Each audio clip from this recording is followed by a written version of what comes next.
Assalamualaikum warahmatullahi wabarakatuh. Hai Sobat SMK, bagaimana kabar kalian? Semoga sehat selalu ya dan berada dalam lindungan Allah Subhanahu wa Ta'ala. Sebelumnya, izinkan Ibu memperkenalkan diri. Nama Ibu Pili Yuliantina Firba. Ibu biasa dipanggil Bu Pili. Ibu adalah salah satu guru bimbingan konseling di SMK Negeri 2 Rangkas Bitung. Sedikit pengalaman berkesan menurut Ibu selama menjadi guru BK, Ibu pernah mengikuti pelatihan penumbuhan guru pekerti yang diikuti oleh 100 guru BK terpilih dari 34 provinsi di Indonesia. Ibu punya quote nih untuk hari ini. Quote-nya adalah I dream therefore I exist. Artinya, saya hidup untuk mewujudkan impian dan cita-cita biar tambah semangat. Nah, selanjutnya Ibu ucapkan selamat datang dan selamat bergabung bersama kami di SMK Negeri 2 Rangkas Bitung. Semoga dengan belajar di sini kalian bisa menggali potensi-potensi yang ada dalam diri kalian secara optimal dan dapat menuai prestasi baik di bidang akademik maupun di bidang non-akademik. Oh iya, walaupun kita tidak bisa bertemu tetap muka, tapi Ibu berharap semoga kalian tetap semangat ya mengikuti kegiatan masa pengenalan lingkungan sekolah atau MPLS secara virtual ini sampai dengan selesai. Termasuk salah satunya, kalian harus menonton video ini sampai selesai ya, karena nanti ada pertanyaan-pertanyaan yang berkaitan dengan materi yang akan kita bahas pada pertemuan kali ini. Nah anak-anak, materi yang akan Ibu sampaikan pada pertemuan kali ini adalah pengenalan tentang pengenalan diri dan tata tertib sekolah. Sudah siap untuk mengikuti materinya? Yuk kita mulai saja membahas bersama-sama. Materi pertama adalah tentang mengenal diri sendiri. Sudahkah kalian mengenal diri kalian sendiri? Silakan kalian jawab, sudah atau belum? Terima kasih bagi yang sudah menjawabnya. Tapi sepertinya banyak yang masih menjawab belum ya. Gak apa-apa, itu wajar aja. Karena memang dengan banyak hal dan kejadian yang kita lalui sampai detik ini, belum tentu, gak otomatis membuat kita menjadi tahu diri kita yang sebenarnya. Dan sebenarnya apa sih yang kita inginkan di dalam hidup ini. Dengan adanya media sosial, itu membuat kita terkadang malah lebih jauh menilai keluar. Padahal sebenarnya yang butuh penilaian itu diri kita sendiri. Jadi diri kita itu butuh dinilai, ditelaah, dan dipahami. Nah selanjutnya, bagaimana sih cara mengenali diri sendiri? Yang pertama, kenali personality atau kepribadian. Yang kedua, apa sih kelebihan dan kekurangan kalian? Kemudian yang ketiga, nilai atau prinsip apa yang dianut oleh kalian. Yang keempat, kenali tubuh atau fisik kalian. Dan yang kelima adalah kenali tujuan hidup, cita-cita, dan skala prioritas. Kemudian muncul pertanyaan, kenapa sih penting untuk mengenal diri sendiri? Jawabannya karena mengenal diri sendiri itu adalah hal mendasar yang harus kita lakukan sepanjang hidup kita. Nah, kenapa bisa begitu? Karena dengan mengenal diri, kita akan menjadi lebih mengetahui kita itu orangnya seperti apa sih, terus kepribadian kita itu bagaimana, apa yang kita sukai dan tidak kita sukai. Kemudian kita juga menjadi lebih tahu tentang kekuatan diri kita yang akan nantinya kita gunakan untuk ketika kita menghadapi masalah. Sehingga pada akhirnya nanti kita akan lebih bisa menerima diri kita sendiri. Dan selain itu juga dengan menerima diri sendiri, kita akan tidak mudah iri dengan pencapaian orang lain, karena kita paham betul bahwa setiap orang punya karakteristik yang berbeda-beda. Nah, kalau diibaratkan seperti bintang di langit nih ya, bahwa kita paham betul bahwa setiap orang bersinar dengan caranya sendiri. Nah, dengan begitu kita akan menjadi merasa lebih bahagia, puas, dan lebih bersyukur dengan apa yang kita miliki. Nah, selanjutnya apa sih yang akan terjadi jika kita tidak mengenali diri sendiri? Yang pertama, kita akan lebih rentan ketika dihadapkan dengan masalah. Kemudian yang kedua, hati kita akan lebih bergejolak. Dan yang ketiga, emosi kita menjadi tidak stabil. Sebenarnya masih banyak sih hal yang perlu diketahui dari diri kita. Misalkan apa sih yang membuat kita bahagia, atau apa sih yang membuat kita sedih, apa yang membuat kita marah gitu.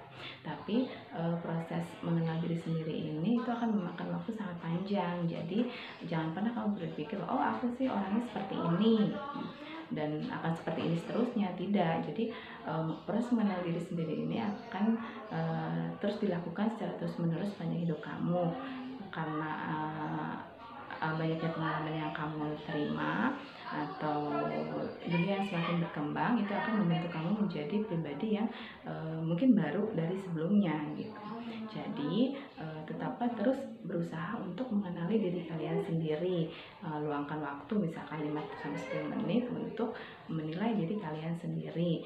Insya Allah semoga ketika kita sudah bisa mengenal diri sendiri, kita akan menjadi sedikit lebih mudah untuk menjalani hidup ini. Selanjutnya untuk materi kedua yaitu tentang tata tertib sekolah. Baiklah, Ibu akan menjelaskan tentang tata tertib sekolah di SMK Negeri 2 Rangkas Bitung tahun pelajaran 2021-2022. Yang pertama, ini ada tata tertib umum. Yang pertama, peserta didik harus bersikap dan berperilaku sopan terhadap warga sekolah, kepada kepala sekolah, guru, TU, atau karyawan sekolah yang lainnya. Itu harus bersikap sopan. Yang kedua, tidak boleh ikut organisasi terlarang yang tidak sesuai dengan Beta Mandala. Misalkan organisasi geng motor atau yang lainnya. Yang ketiga, tidak boleh tawuran antar pelajar, tidak boleh berkelahi, tidak boleh tawuran. Yang keempat, tidak boleh menggunakan inventaris sekolah tanpa izin dari petugas ya. Jadi kalau mau pinjam fasilitas sekolah harus izin dulu oleh petugas.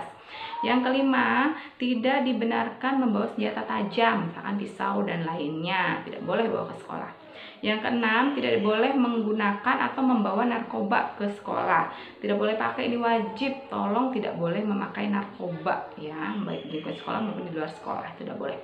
Yang ketujuh, tidak boleh merokok atau membawa rokok ke lingkungan sekolah. Tidak boleh merokok di dalam atau di luar lingkungan sekolah.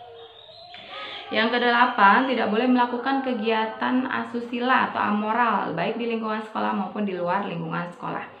Yang kesembilan, peserta didik itu belum menikah dan tidak boleh menikah selama menjadi siswa SMK Negeri 2 Rangkas Bitung. Yang ke-10, itu tidak boleh membawa handphone, apalagi saat KBM. Kalau misalkan ketahuan, itu akan dikenakan sanksi. Yang ke-11, peserta didik wajib menjaga kebersihan lingkungan. Jadi harus menjaga fasilitas dan kebersihan lingkungan ya. 12, tidak diperbolehkan mencoret-coret atau merusak fasilitas sekolah, apalagi menghilangkan fasilitas yang ada di sekolah. Itu tidak boleh ya, harus menjaga fasilitas sekolah. Yang ke-13, apabila selesai KBM itu setelah pulang sekolah itu wajib kelasnya dibersihkan oleh petugas piket ya. Petugas piket pada hari itu harus wajib membersihkan sekolah. Jadi ketika pulang kelas dalam keadaan bersih. Yang ke-14, tidak boleh memanjat pagar atau tembok. Tidak boleh bolos, tidak boleh panjat pagar. Yang ke-15, kalian peserta didik harus masuk dan keluar itu melalui gerbang sekolah, melalui pintu gerbang sekolah ya.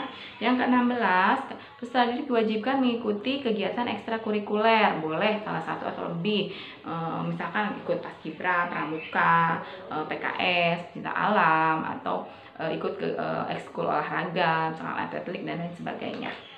Kemudian yang terakhir yang umumnya yaitu tidak boleh coret-coret ketika kelulusan. Jadi misalkan nih kalian panjang di sini untuk belajar di SMK 2 kemudian dinyatakan lulus, tidak boleh tuh dilakukan euforia berlebihan, misalkan kumpul kemudian coret-coret baju seragam, itu tidak boleh dan nanti ada sanksinya ketika kalian melakukan hal tersebut. Itu adalah peraturan umumnya ya, itu peraturan umum. Kemudian ada peraturan khususnya yaitu berkaitan dengan yang pertama berkaitan dengan pakaian seragam ya. Untuk putra pakaian seragamnya yang pertama kemeja putih berlengan pendek dimasukkan ke dalam celana ya, jadi tidak dikeluarkan bajunya. Kemudian celananya abu-abu, tidak ketat atau modelnya itu harus standar, tidak ketat, tidak model cutbray atau model yang lainnya macam-macam, itu tidak boleh ya. Yang ketiga ikat pinggangnya polos hitam. Yang keempat, tidak boleh memakai perhiasan, anting, galung, gelang, dan sebagainya. Kuku juga harus pendek, harus bersih ya. Tidak boleh bertato atau bertindik untuk putra. Kemudian yang kelima, atributnya harus lengkap, badge-nya harus lengkap. Jadi 5 cm dari jahitan di atas pundak ya, 5 cm di atas pundak itu harus pakai logo SMK 2 atau logo lokasi. Kemudian di sakunya ada logo OSIS-nya. Kemudian sepatu hitam polos dan berkaus kaki putih. Selanjutnya rambut rapi, pendek, tidak dicat, disemir, dan tidak berponi untuk pria itu ya. Kemudian peraturan seragam untuk putri yang berkerudung ini ya. Putri ada yang berkerudung, ada yang tidak berkerudung. Untuk yang berkerudung itu yang pertama kemeja putih lengan panjang dimasukkan ke dalam rok ya. Kemudian yang kedua roknya berwarna abu-abu itu tidak ketat, berempel satu sebatas mata kaki. Yang keempat, yang kemudian yaitu menggunakan kaos dalam atau singlet berwarna putih, jadi tidak transparan nantinya kemejanya. Yang selanjutnya menggunakan ikan pinggang polos hitam. Selanjutnya boleh memakai perhiasan tapi tidak berlebihan. Tidak semua dipakai perhiasannya, kuku pendek dan tidak boleh berkutek. Yang ketujuh atribut sama harus lengkap. Kemudian yang kedelapan sepatu hitam polos berkaus kaki putih. Yang kesembilan untuk yang berkerudung menggunakan jilbab warna putih dan bentuk dan ukurannya sesuai dengan yang ditetapkan oleh sekolah. Yang ke-10 ini tidak boleh bermake up tebal atau berdandan yang berlebihan untuk putri ya. Itu untuk yang berkerudung. Untuk putri yang tidak berkerudung itu aturannya yang pertama kemeja putih dimasukkan ke dalam rok. Kemudian kedua rok panjang abu-abu di bawah lutut ya, jadi tidak pendek. Kemudian memakai kaos dalam putih dan singlet berwarna putih supaya tidak terawang. Pakai ikat pinggang berwarna hitam. Tidak memakai perhiasan yang berlebihan, tidak berkutek, kukunya harus pendek. Kemudian atribut sekolah harus lengkap ya, lengkap. Sepatu hitam polos, kaos kaki putih. Kemudian rambutnya bagi yang tidak berkerudung itu harus rapi. Kalau terurai panjang misalkan boleh diikat biar rapi, tidak dicat atau disemir ya. Dan terakhir tidak boleh bermakeup secara berlebihan atau dandannya menor gitu ya, berlebihan tidak sepantasnya anak sekolah aja, nggak boleh berlebihan. Itu untuk aturan seragam. Kemudian untuk aturan kegiatan belajar mengajar, waktunya untuk aturannya yang pertama, setiap peserta didik wajib datang 15 menit sebelum waktu KBM dimulai. Apabila terlambat itu harus izin ke petugas piket, jadi tidak asal masuk kalau terlambat ya. Kemudian selanjutnya kalau sakit itu harus ada surat dari orang tua siswa atau dari dokter, harus surat keterangan dokter kalau misalkan sakit. Kemudian selanjutnya itu kalian tidak boleh membuat surat pernyataan palsu atau surat keterangan palsu ya, tidak boleh. Yang selanjutnya waktu belajar praktek kalian peserta didik harus menggunakan pakaian praktik sesuai dengan yang ditentukan. Kemudian yang selanjutnya jika tidak hadir 3 hari berturut-turut maka akan diberi peringatan oleh wali kelas melalui panggilan orang tua. Kemudian jika izin lebih dari satu atau tanpa keterangan lebih dari satu itu juga orang tuanya akan dipanggil dan nantinya juga akan diberi sanksi ya untuk kegiatan belajar mengajar. Kemudian ada aturan untuk mengikuti kegiatan upacara. Kalau ini dilakukan ketika kita bertatap muka ya, karena sekarang daring jadi tidak ada upacaranya. Kalau ada upacara, kegiatan upacara, aturannya yaitu yang pertama setiap peserta didik kelas 10, 11, 12 wajib mengikuti kegiatan upacara bendera setiap hari Senin. Ya, yang kedua, bagi peserta didik yang mendapatkan tugas menjadi petugas upacara itu harus siap melakukan tugasnya dengan baik ya, jadi harus perlu latihan supaya nanti tampilnya bagus. Yang ketiga, dalam pelaksanaan upacaranya itu atribut harus lengkap dan setiap petugas dan peserta upacara harus melakukan kegiatan upacara ini secara tertib dan hikmat agar upacara berjalan dengan lancar. Nah, itu adalah peraturan-peraturan yang nantinya wajib kalian patuhi dengan penuh tanggung jawab. Apabila kalian tidak mematuhinya atau melanggar nanti akan ada sanksinya. Nah, sanksinya apa aja sih? Yang pertama sanksinya yaitu peringatan secara lisan yang pertama. Yang kedua peringatan secara tertulis. Yang ketiga scoring atau kalian tidak diperkenankan untuk mengikuti kegiatan belajar selama waktu yang ditentukan. Scoring ya. Kemudian yang keempat, jika sudah parah pelanggarannya, sudah dibina berulang-ulang tapi tetap saja tidak berubah, maka sanksinya akan dikembalikan kepada orang tua. Kemudian untuk HP secara khusus, untuk HP itu disimpan dan kalau HP-nya dirazia, disimpan di sekolah dan akan dikembalikan pada akhir semester. Jadi jangan sampai nih kalian nih kalau misalkan HP-nya kena razia itu minta-minta HP-nya segera dikembalikan. Aturannya kalau HP-nya kena razia akan dikembalikan di akhir semester. Itulah peraturan-peraturan yang ada di Sekolah SMK Negeri 2 Rangkas Bitung beserta sanksinya. Ibu berharap kalian bisa mematuhi peraturannya dengan penuh rasa tanggung jawab selama menjadi siswa SMK Negeri 2 Rangkas Bitung, supaya nanti tidak jadi masalah dan kalian bisa lulus sesuai tepat waktu dan sesuai harapan orang tua. Demikianlah pemaparan materi dari Ibu. Ibu ucapkan terima kasih atas perhatiannya. Kemudian jangan lupa selalu patuhi protokol kesehatan 3M ya, memakai masker, mencuci tangan, dan menjaga jarak. Tetap semangat dan jaga kesehatan. Salam sehat. Assalamualaikum warahmatullahi wabarakatuh.